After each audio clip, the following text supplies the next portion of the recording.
Good evening and welcome to Solutionary TV. Again, I am your host, Dr. Tatiana. Our purpose is always to bring you education that is pertinent to the global issues that are outside the mainstream narrative and present guests that are involved in solutionary innovations, practices, and inventive strategies for our transitioning society. We have a very special guest this evening. She is Zoe Weil. Let me tell you a little bit about Zoe. Zoe is the co-founder and the president for the Institute for Humane Education, where she's created the first graduate programs in comprehensive humane education linking human rights, environmental preservation, and animal protection offered online through an affiliation with Valparaiso University. IHE also offers solutionary-focused programs and workshops for teachers, students, parents, and change agents, as well as an award-winning resource center. Zoe has given six TED Talks, and she has included in her TED Talks, The World Becomes What You Teach, one of my all-time favorites. She's the author of 7 books, which include The World Becomes What We Teach, Educating Generations of Solutionaries, and the Nautilus Silver Medal winner of Most Good, Least Harm. Welcome, Zoe. It is such a pleasure to have you here with us tonight. Oh, thank you so much, Tatiana. It's a pleasure to be here. So let's talk about this little solutionary piece. I think that it's going to be fun for everyone. We'll just start off with this. When we think about what the world needs now and everything about your message, you're a very elegant speaker. You deliver beautifully and you speak about things that really talk to the heart and the soul of what society is looking to change. Tell us a little bit how the concept of solutionaries showed up for you, which I know had an influence very much in that resonating as a title for our show. So our former executive director came up with this word a number of years ago. And I remember when he said it and I thought, that's it. That's the word. Mm-hmm.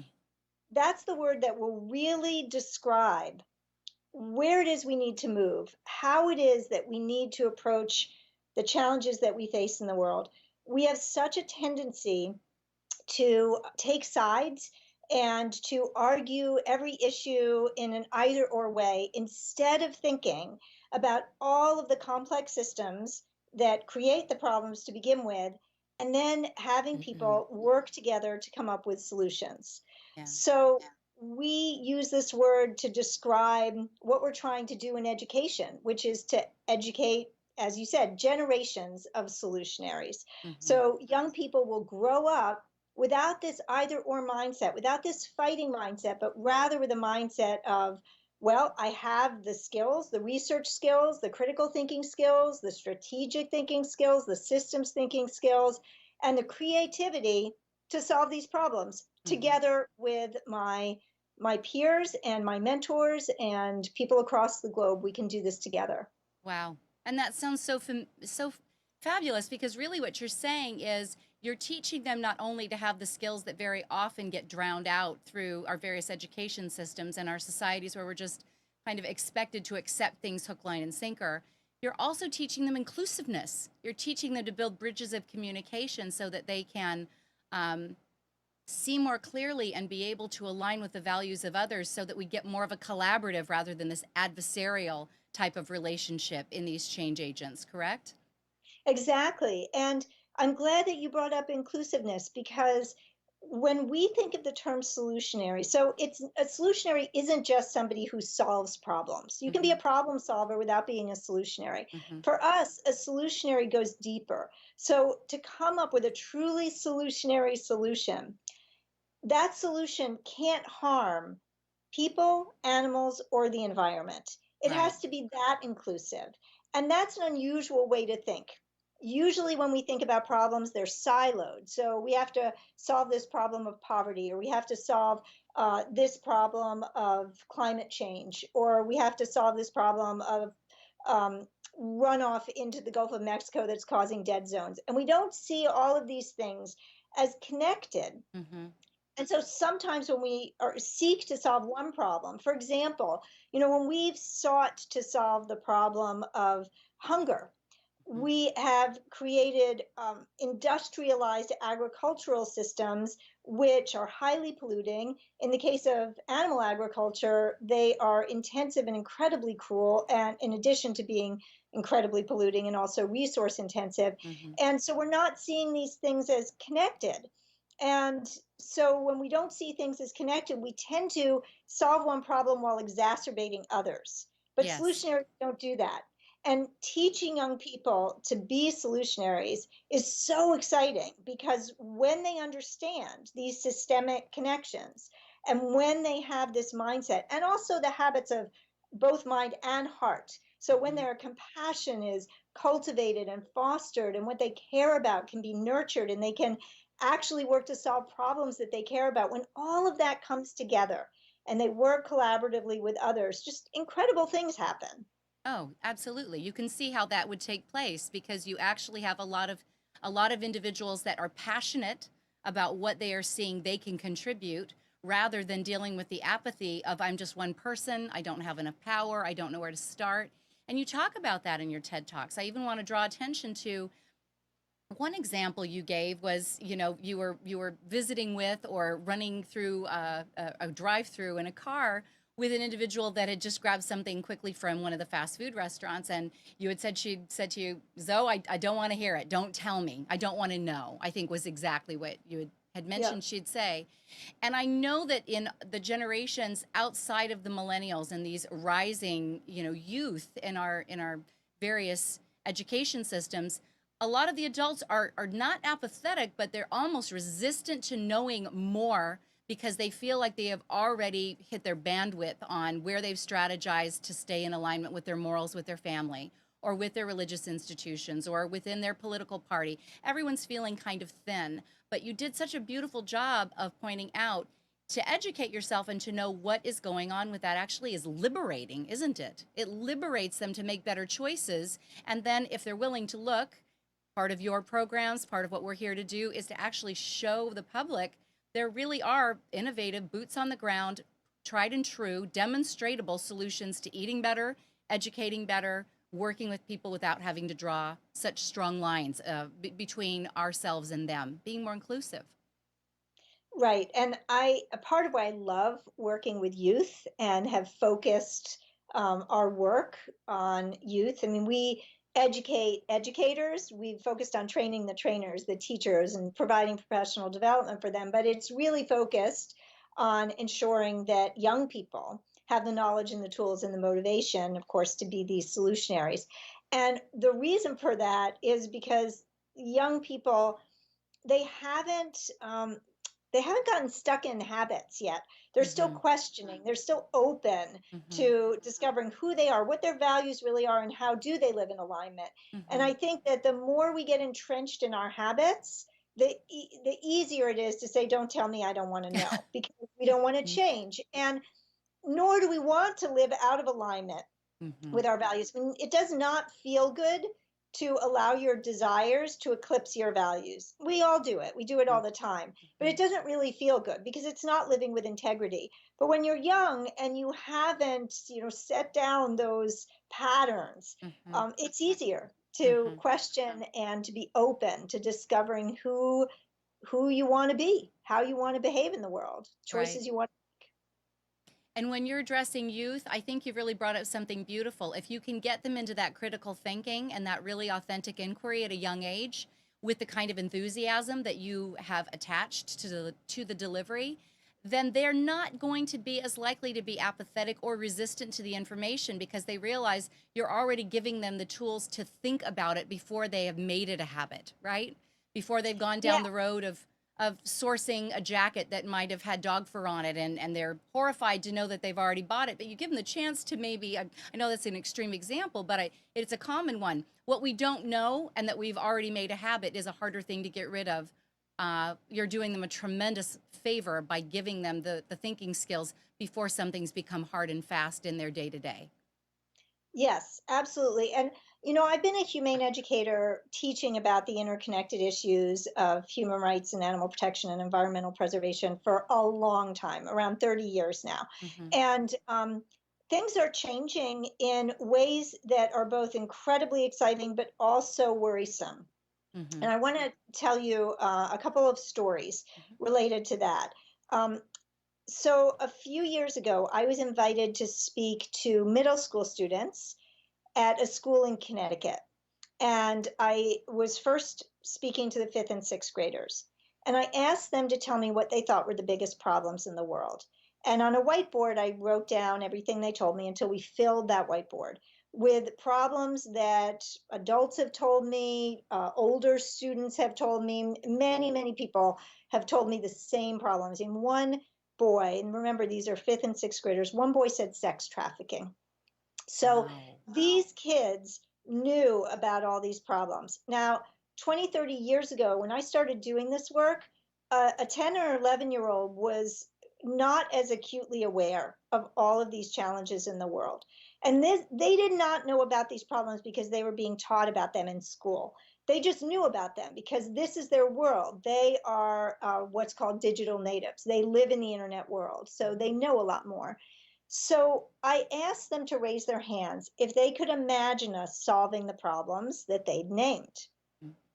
There were 45 kids in that room, and only a handful raised their hands that they Wow. could even imagine us solving these problems. Now, I should say that this Mm-hmm. particular school was a private school. These were, by and large, privileged kids.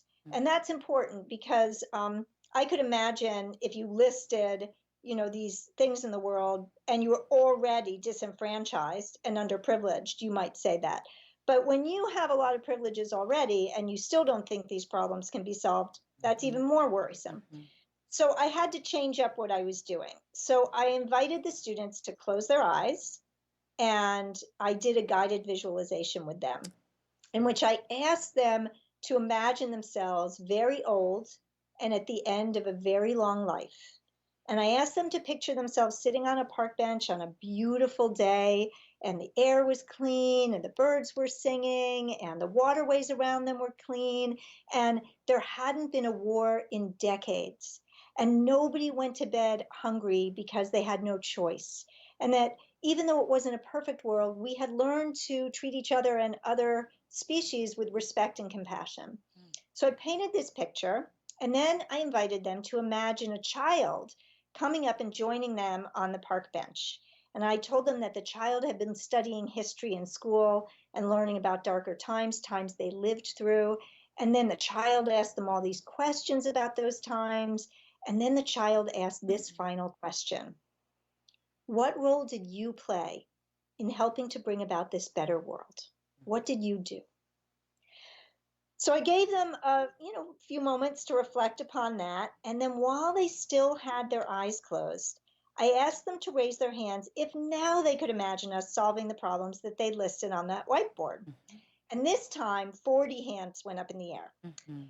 So it was not that hard to restore their hope and to somehow diminish that cynicism and maybe sense of apathy.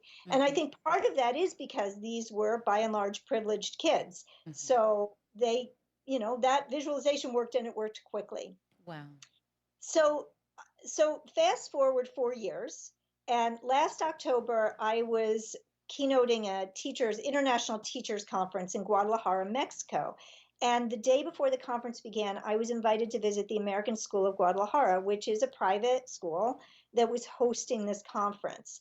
And so a similar demographic. It might have been in Mexico, but these were also privileged kids.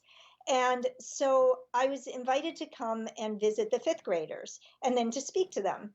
And so I asked those fifth graders, same age, similar demographic, I asked them if they thought we could solve the problems in the world, and every hand went up in the air immediately. What was different? Here's what was different. The teacher in that Mexican school was teaching them in age-appropriate ways about the problems in the world, and they were involved in solving them. Yeah. So what's so essential, like we can think that we're trying to protect children by not sharing the challenges that we face, but in fact, they know about them. And if we don't engage them in being solutionaries, in actually making a difference, we are reinforcing their sense of cynicism and hopelessness because they have no experience of real world accomplishment of making a positive difference. And making a positive difference and solving real world problems is not only liberating, it is incredibly gratifying. And it's one of the greatest sources of joy in the world. And so this is another really important reason that we need to do this, because it's not just for the world, it's for these kids Sure. and their future. Sure, absolutely. And you know, when you think about the reasons why sometimes they can't envision the change or how they could be change agents, we have to realize that not all of them were able to really fully comprehend that it was with every major human evolutionary moment from the industrial age, maybe coming into more of the technology age, that it took those seeing that what we had wasn't enough, or it wasn't sustainable, or it wasn't regenerative, for us to get to that next leg, that next aspect of societal evolution. And a lot of them have believed or been told that they need to respect the organizations and institutions as they are. So there's a little bit of inner conflict, but when you give them permission in an educational opportunity, such as what you have provided in these keynotes, as well as getting in that one-on-one with them, you really allow them to free up their minds and their conscience all at the same time, don't you? Yes. And I think this gets back to not thinking in either or terms, that we don't have to say, oh, our political and economic and agricultural and production and energy systems, they are the way they are, and we have to get behind them because they're all good. That's that either or thinking. We know that we can constantly work toward perfecting our systems. And so inviting students to be part of that is exciting. It is. It is. It's tremendous. And I'm going to lead in with the next question. Obviously, your excitement, your passion is contagious, because you knew that it needed to be more than just you in a standalone. Tell us about the Institute for Humane Education and why you founded it. Sure. Well, so 21 years ago, this is our coming of age year. 21 years ago, I co-founded the Institute, and I had been a humane educator for a number of years. And I had been going into schools and teaching about these issues and watching these kids become change agents when they learned about these different issues. And I thought, you know what?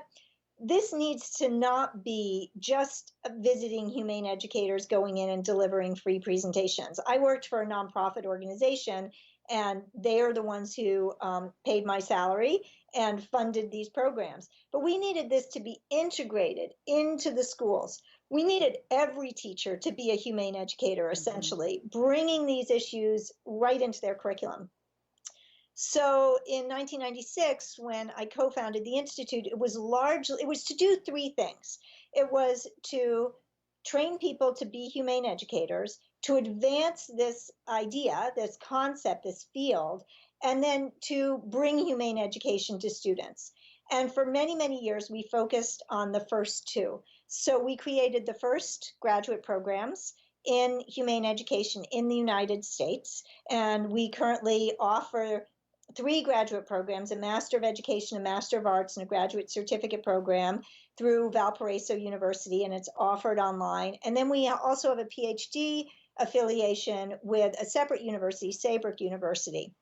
And we actually have our first student graduating with his PhD on Friday, and I'm flying out to California to be there for his graduation. Phenomenal. So thanks. So that was a very, our biggest programs were our graduate programs. We also offered online courses and workshops in order to help people become humane educators. And, we're advancing the field and growing the field. And a few years ago, we were finally ready to also sort of put that third leg of the stool into practice, which was delivering humane education directly to students. And how are we going to do that? And so a couple of years ago, we started the Solutionary program, and we are entering the third year of a 3-year pilot. And we are working directly with schools and with the teachers who are teaching those kids in middle school and high school in order to bring this program to students so that they can, within the context of their curriculum and with their teachers, they can identify a problem of concern to them.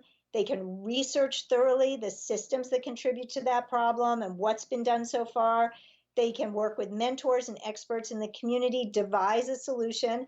If there's time in the amount of time that the teacher can allocate to this, then hopefully they'll even implement their solution and then present it. And so on June 1st this past year, we had our first regional Solutionary Summit where we had the students in the second year of the pilot who came together and they presented their solutions at the University of Southern Maine. And it was really exciting. And tomorrow we're going to be sharing the video from those students. And if people go to our website, humaneeducation.org, we're starting a big crowdfunding campaign for the program tomorrow. And we have this beautiful 2.5-minute video of these amazing kids. Oh, I'm so excited that you shared that with our audience. Let them again know what the website is. We want to direct as much attention to supporting that as possible. Thank you. It's humaneeducation.org. Okay. And you'll find loads of stuff there. We have you mentioned our award-winning resource center. It's free. I mean, we have hundreds of resources. Teachers and change agents are using these resources around the world. It's very exciting and it's equally beautiful. I know that you're doing more than educating children. This really is, as you said, a strategy to help improve the world. And I want to draw some attention to your book, The World Becomes What We Teach, Educating Generations of Solutionaries. I am assuming that in the book, and I have not had the opportunity to read it yet, I've been chasing your TED Talks, that you really go into explaining why this is truly a revolutionary concept in how to get the youth excited and catch them before their senses are dulled down or the hopelessness or apathy sets in. What would you say in terms of adopting the ideas that what outcomes do you see would be the best, clearest way of defining how we can really be changing the world implementing your types of programs? And just kind of take it from maybe the first thing that's been the most obvious working with your students. Well, in the book, and by the way, the book is really short. It's a 2-hour read, and it's very short on purpose. Teachers are really busy. Activists are really busy. I wanted to write a book for educators that was a little bit of a vision and a manifesto. This is what we need to do. So it's very, very accessible. And I write in the beginning of the book that there are 3 things that we need to do. The first thing that we need to do is we really need to embrace a bigger purpose for schooling than what we currently have in the United States. So right now, in the United States, the mission at the United States Department of Education is to prepare students for global competitiveness. And we hear that concept of, our students need to be able to compete in the global economy. I mean, we hear it all the time. We hear it from the media, we hear it from politicians, but it's actually the mission statement of the United States Department of Education. So when you realize that, what that suggests to me is that we have sold our kids short. That is not a big enough mission. Absolutely. For this generation of young people. I mean, given climate change and the potential loss of half of all species on Earth by the end of this century, and a growing population of over 7 billion people, almost 1 billion of whom don't have access to adequate food or clean water. We need a bigger purpose for schooling. And I believe it should be to educate a generation of solutionaries. I think that's the right mission. So the first thing that we need to do is we need to have a bigger goal, because we won't pursue any changes in education unless we have a different goal. So we need that different goal. Then the next thing we need to do is we need to make education real world and solutionary focused. So, all of us have been to school. Most of us have been to school, unless we were homeschooled. And we know that most of school is not really focused on real world issues. The math problems, the books that we read, if we're reading history, obviously we're reading about the past real world, very selective. But what about today? How can we make math in service of solving problems numerically that pertain to today's world? Solving problems related to, let me just give you an example. So we created a sample solutionary unit, which you can go to our website, humaneeducation.org, type in to the search bar solutionary unit, and we have a solutionary unit around this question. What do the primary causes of death of people in the United States have to do with the dead zone in the Gulf of Mexico? Now, that's a heady question. It's confusing. What do those things have to do with each other? Well, a student who gets to do that unit gets to find out, and in the process, then work on solutions to both of those problems because they have the same causes. So here's another example. What if we had a guiding question for a multidisciplinary unit in school. And that question might be, how can we ensure that everybody has access to clean water? So in math, students could be studying how much water it takes to produce the various foods we eat and discover that some take a lot more water than others.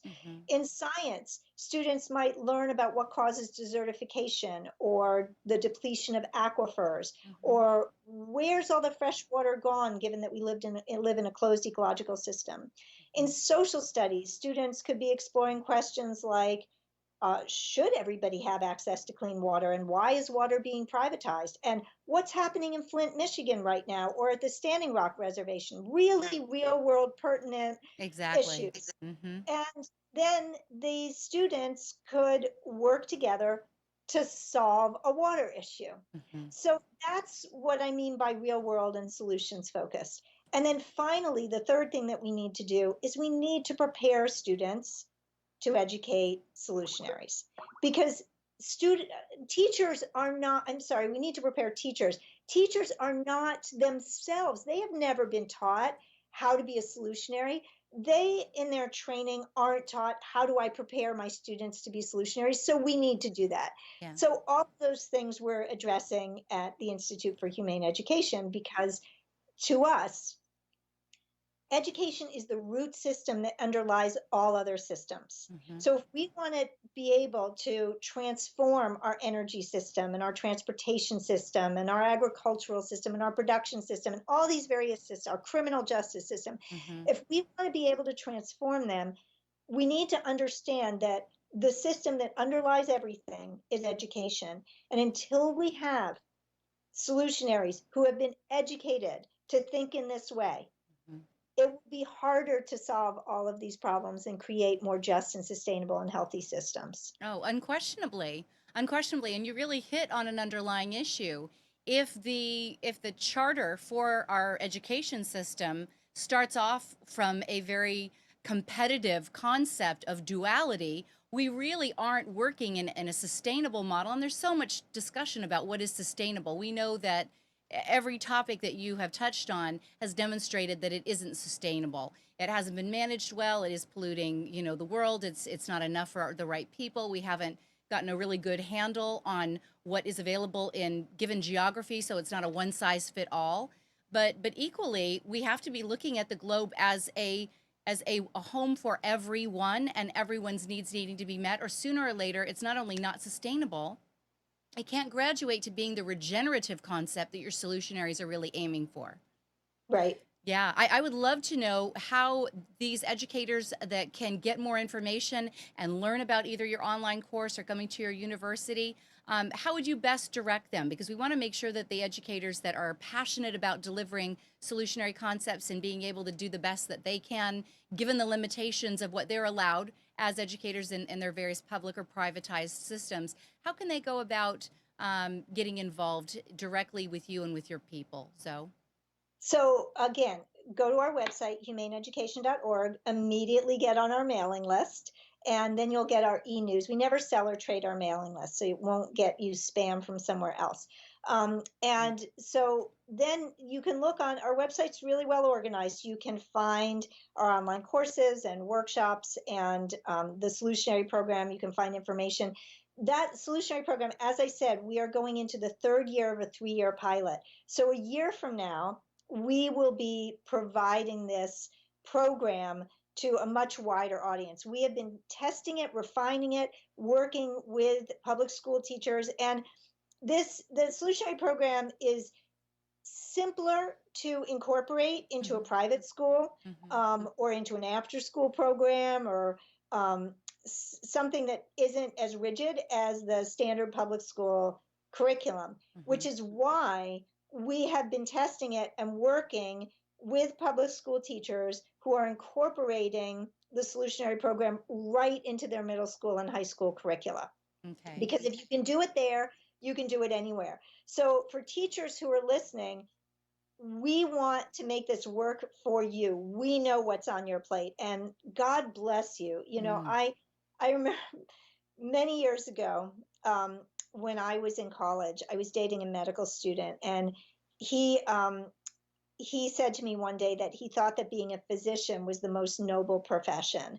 And I remember feeling irritated when he said it, for 2 reasons. One, I had gone to college pre-med and I'd abandoned that path. So was I no longer abandoning the path of the most noble profession? And the other reason why it irritated me is I thought it was sort of silly. You know, I mean, who rates professions based on their nobility? It just seems, unnecessarily competitive, if you will. But years later, I found myself reflecting on that. I mean, it stuck with me. And I realized that if I were forced to choose a profession based on nobility, and say the one that I thought was the most noble, I would probably say teaching. And the reason is because there is no other profession that holds the future in its hands. Is this future going to be regenerative and healthy and just and peaceful? Well, the answer to that lies more with teachers than any other professionals. And so,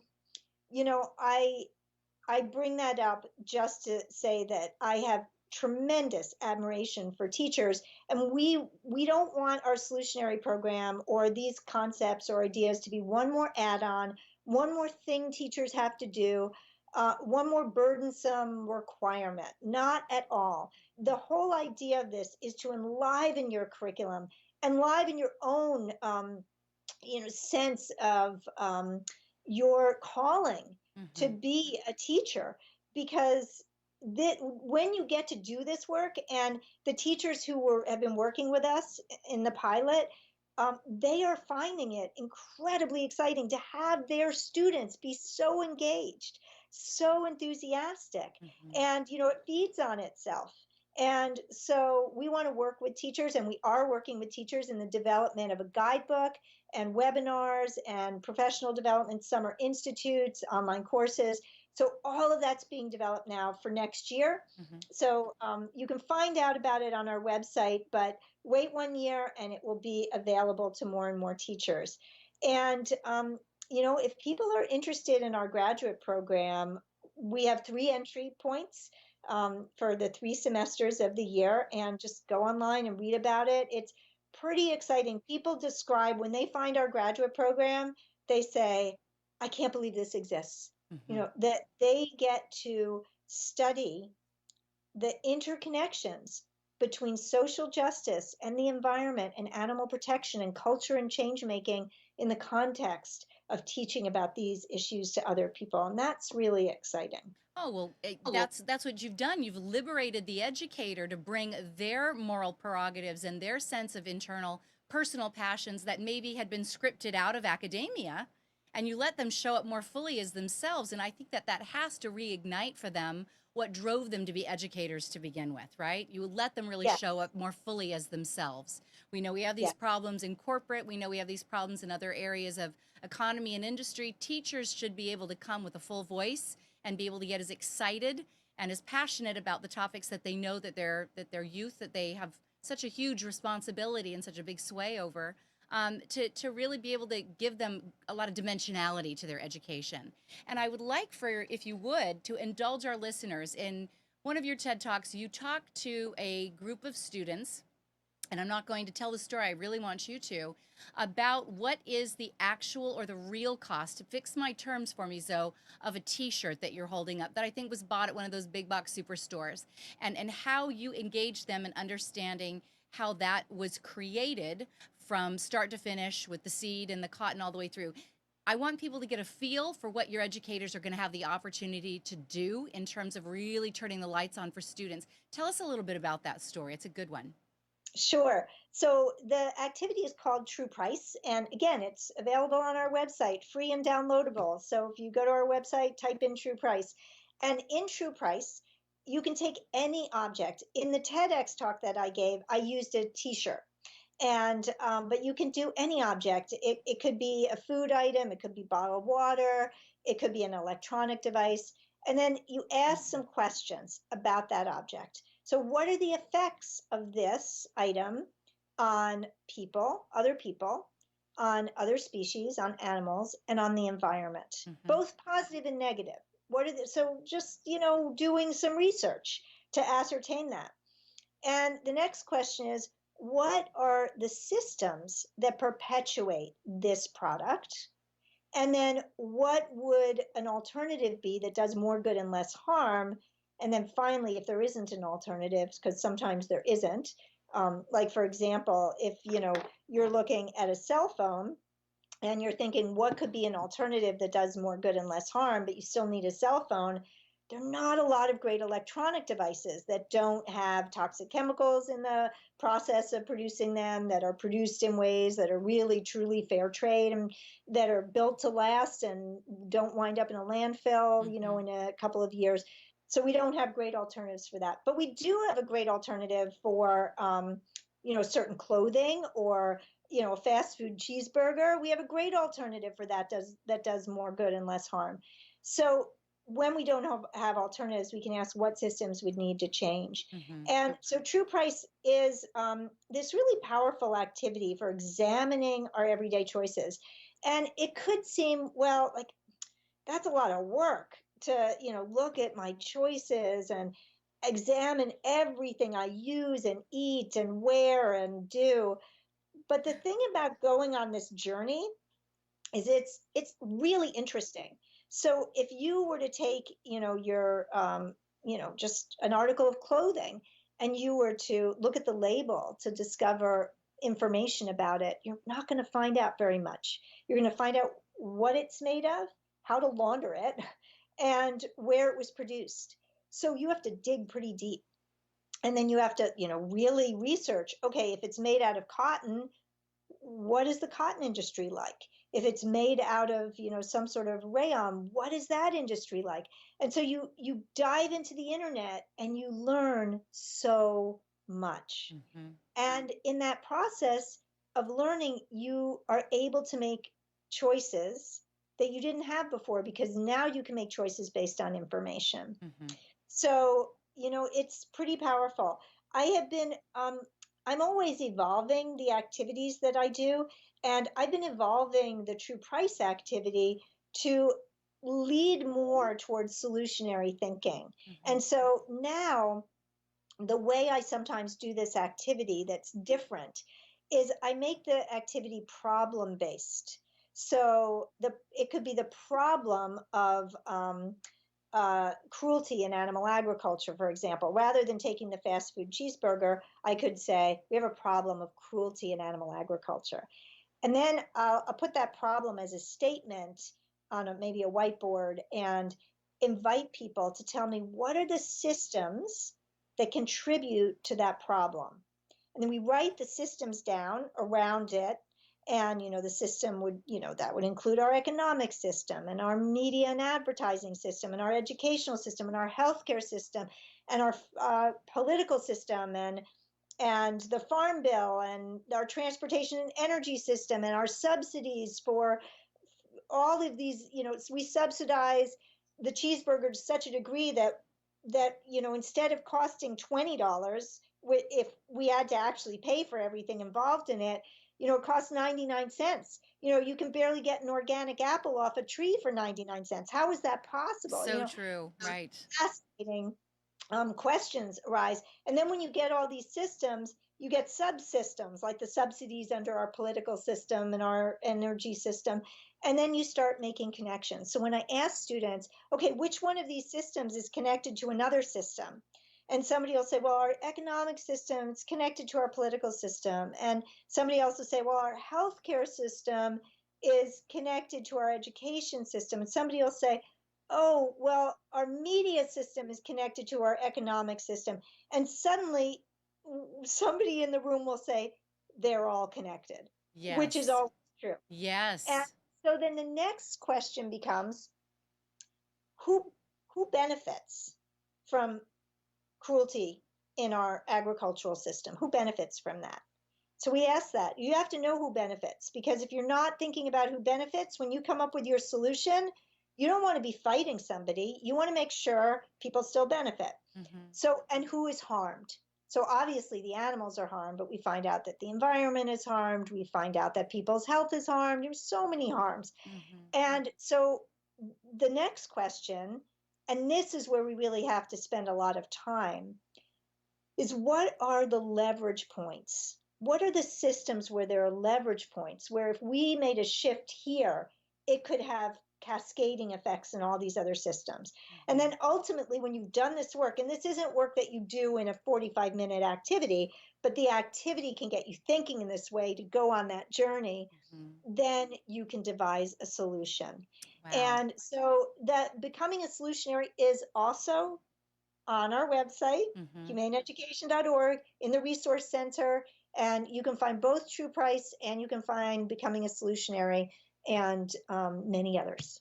What a liberating way of educating these youth, because again, I'm a child of the 80s, and I remember the public school and the private school, and things were very segregated, weren't they? So they were separated. Our math would go on for an hour, the bell would ring, and nothing that correlated the math we'd just learned would bridge us to the next history lesson. And then the bell would ring and we would move over into physical science. And it created a very big discontinuity of thought, very often, with to the peril of students that maybe can't bridge as quickly. And what you've done, both in the education system as well as the world that they're about to inherit, is show them that everything is interrelated. There's nothing that we can do that touches one life that is part of clothing, feeding, taking care of medical care industry that doesn't have effect on someone else.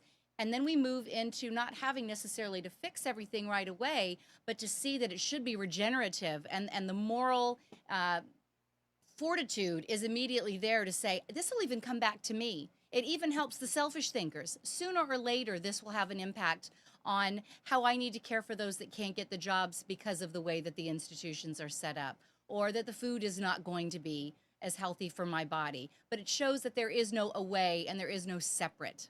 There really is nothing but a oneness principle in how we are operating at every level. It's so exciting. And now I know why your students have, or at least one student has said they've gone on to educate their parents, who clearly could be, enlightened by this type of thinking, which might have led to a great story I'd love for you to chat with our listeners about, our viewers, about superhero Mogo Girl. I thought this was such a cool idea, because you're not only getting them to think outside the box, you're demonstrating that they actually have more power and can take on a mantle of being more than what they thought they were. Tell us a little bit about Mogo Girl.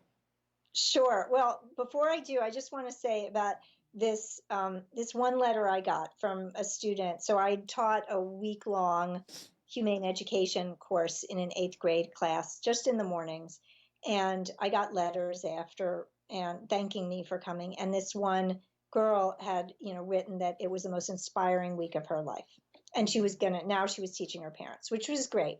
But it was also incredibly depressing, because, spending a week with me should not be the most inspiring week of any teenager's life, right?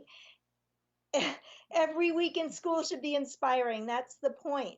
And so, just to loop back to what you were just talking about, this kind of education is a win-win-win. It's a win for kids. it's a win for schools and teachers, and it's a win for the world. I mean, what could be better? And, these kids who are educated in this way, even if they were only thinking selfishly, they are going to be in demand by colleges and employers, because colleges and employers want solutionaries. They want people with real world accomplishments. Okay, now I'll get to Mogo Girl. So I wrote this book called Most Good, Least Harm, which is the principle that I try to live by. How can we do the most good and the least harm to ourselves, to other people, to animals, and to the environment? And that's a mouthful. So I condensed that to MOGO being short for most good. And a number of years ago, one of the teachers who came to our summer institute, where all the participants have to give a presentation to their peers, he did his presentation on using superheroes in education to inspire kids. And so he said that he wanted us to imagine what superhero we would be. And so he was actually pretending that we were his students, and he was testing out this activity to inspire students to be superheroes. So he prefaced the whole thing by saying that he imagined me as Mogo Girl, because I'd written the book Most Good, Least Harm, and I talk about this principle. And so I ended up, well, it was pretty fun to have that concept of Mogo Girl. And I ended up using that idea to create a one-woman show that was sort of bringing humane education to the general public through humor. And so the show is called My Ongoing Problems with Kindness, Confessions of Mogo Girl. And all about, as Mogo Girl, the goal is, the superhero Mogo Girl would enable anybody to access their compassion and live accordingly instantaneously, and to see the effects of their choices and make humane and sustainable and restorative choices immediately. So, that would be Mogo Girl's superpower. And so, I'm no Mogo Girl in reality, but I do play one in my one-woman show. No, I'm hearing Mogo Girl, and I think her magic power is to instill imagination. I've heard you mention imagination so many times. And in an era where education has been teaching to the test, I know that's true in the state that I'm in. There's honor schools of excellence, and there's a lot of pride once our educators are working within schools that have high numbers and high designation, but they're not always being able to teach in a way that allows them to feel as fulfilled at the end of the day, because they're not getting those letters or those commentaries from their students. I got to go home and tell my parents this. This was the most inspirational week of my life. We've got to keep those numbers. And when you give your students and you give your educators the power to create imagination again, we are now at a point where there's an awakening. What we think and what we feel, so much of our evolving science has gotten really clear that what we think and what we feel is a field. And when you get a lot of enthusiastic, awakening youth into a room or into a symposium or into an activity where their imagination is alive and awake and zesty, you have an exponential effect on what can be created. So giving them their power back by giving them back their imagination is beyond just educating. You're really actually empowering their evolution, aren't you, Zoe? I hope so. And it's really it's an alchemy. It's an when we think about what comprises, the a solutionary's thinking capacities or habits of heart, they are able to investigate and seek to solve problems that they care about. So that's the first step. And then we invite them to be really good critical thinkers and researchers so that they can ascertain truth and determine what's factual and what's not, which, as we know, is so critical right now. Yes. And then to become great strategists and systems thinkers, as I've described, with the leveraging and the thinking about systems, but then ultimately to use their creativity to come up with a solution, which is the imaginative part. Yeah. And one thing that I invite students often to do is to think about how they would answer a couple of questions. What is it, what problems in the world are they most concerned about solving? Mm-hmm. What is it that they love to do?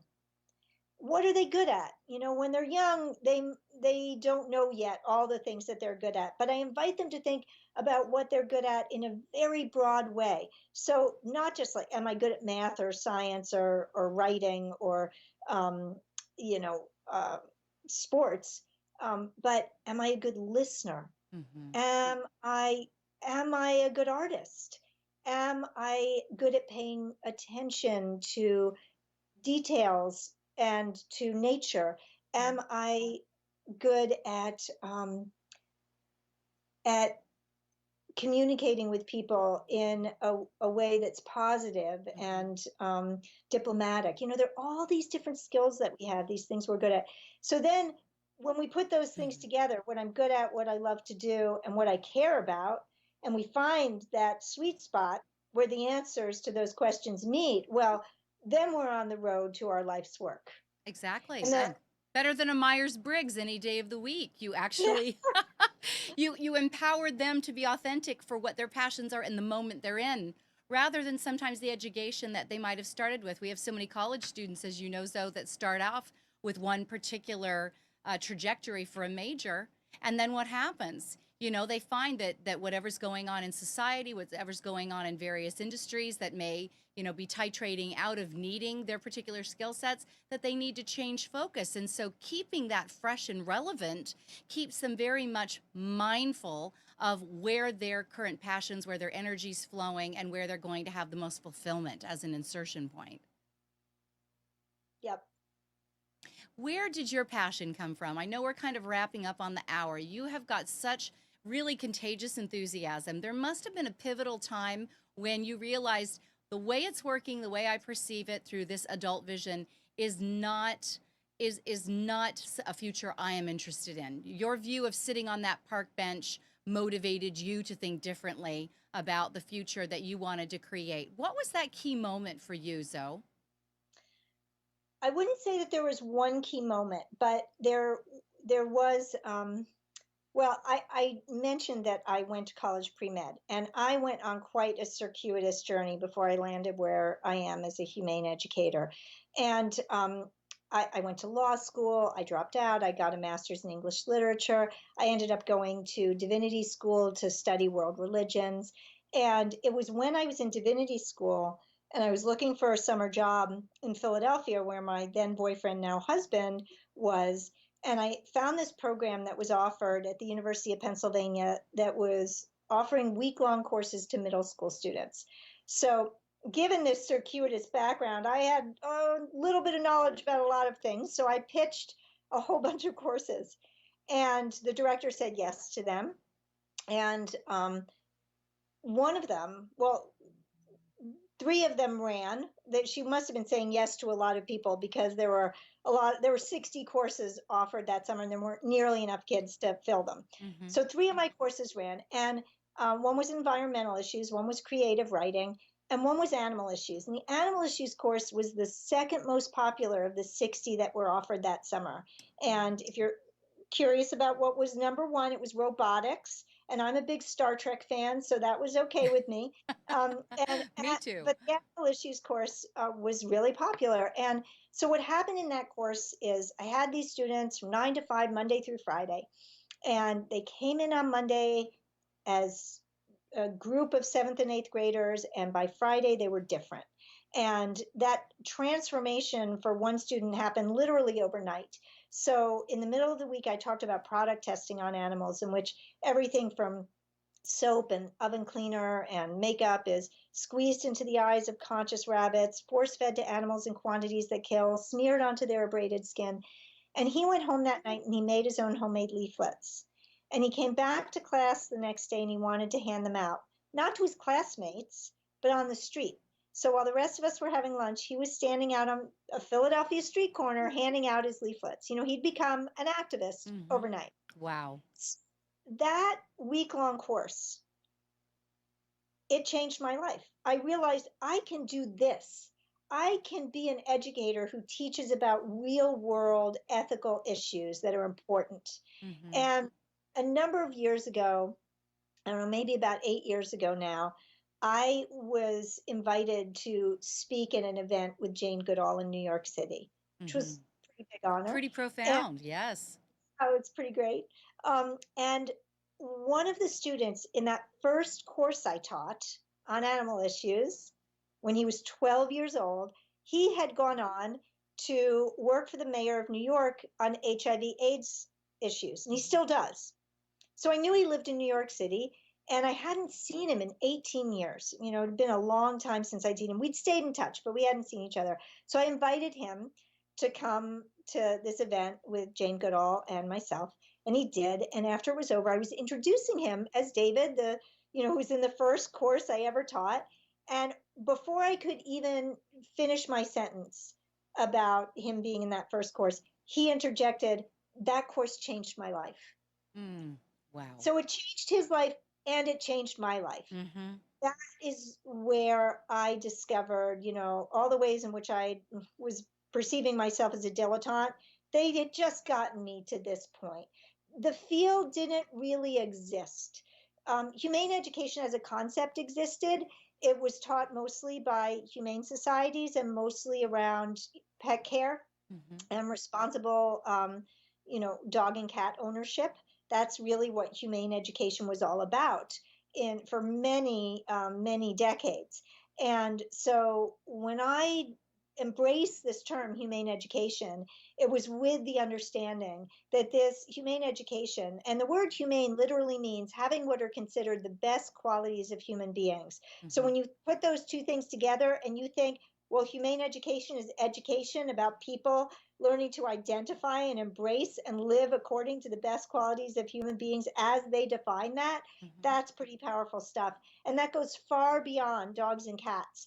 It includes all species, Mm-hmm. human and non human, and this beautiful planet we call home. Mm-hmm. And so that was the beginning of my journey to being a comprehensive humane educator, which I am today. Wow, that was tremendous. And it was obviously, again, not one significant point, but several that interlaid and really built a bridge and a mosaic for you to say, there's no place where I can't plug in. I think that what is the most exciting and inspiring for our listeners is to realize that where you think you may go with something like this, an internal passion could have such a springboard effect into empowering so many different aspects of other people's lives, their education, how they serve in the world. It really is a win-win-win, isn't it, Zoe? It is. What's next for Solutionaries? We know that this is going to encourage activism, and we're good about activism. Again, nonviolent. You mentioned, Gandhi in one of your TED Talks, and talking about doing our best to be a solutionary where we are in a way that doesn't create more tumultuous agitation, but really reaches others and draws in their cooperation. Just in closing, tell our listeners how to manage that delicate bridge between being an activist and being aware and being educated and having maybe some righteous indignation, but knowing how to insert it in a solutionary way. Do you have some wisdom for them? I hope so. I actually just had a blog post posted today at humaneeducation.org about, in these difficult times as we are living in, and in these very polarized times, and these times when we're fighting each other, and it's so painful. I mean, the rise of neo Nazis, or at least the rising visibility of neo Nazis and white supremacists. I mean, it's so painful. So, how can we be strategic and positive in our change making? It's so important that we find ways to vent Mm-hmm. in the privacy of our homes with our close friends and family. We may need to find that way to vent, to say what we want to say in the strongest and, sometimes most painful terms. But when we are going out into the world, we it it is so important that we remember to always be strategic. Is what I'm going to do here going to do the most good and the least harm? Mm. Is it going to advance the vision that I have for Mm-hmm. a better world, a just world, a peaceful world, a healthy world, a humane world? And if it's not, then we need to change things up to make sure that our strategy is really aligned with that. And how we do that is we find some sort of practice for ourselves, whether it's meditation or it's prayer or it's art or it's going out in nature. I mean, I do those things. I meditate, I go out into nature, I do art, and those are the things that bring me home so that I can be a joyful person. If we are not if we're not joyful people, and I'll end with this, why would anybody want to join our club? People generally don't want to join a club of miserable, angry, depressed, despairing people. They True. want to join a club with people who are healthy, who are joyful, who are empowered, and who are making a positive difference. How to be that person? It's up to each of us, but you'll, again, find lots of resources even for that at our website, humaneeducation.org. Well, you have brought so much hope to our listeners. You've definitely ended on such a high note. I don't know how anyone could want to not be part of your club, Zoe. And I want to thank you for being here, for helping to coin the term solutionary and really be part of this unfolding of opportunity for youth to change the world that we're in. And for all those that did not know that there were opportunities there, they really are. I hope that you go and take a look at Zoe's website. I hope you take a look at the programs that she has. And remember, you are the solution.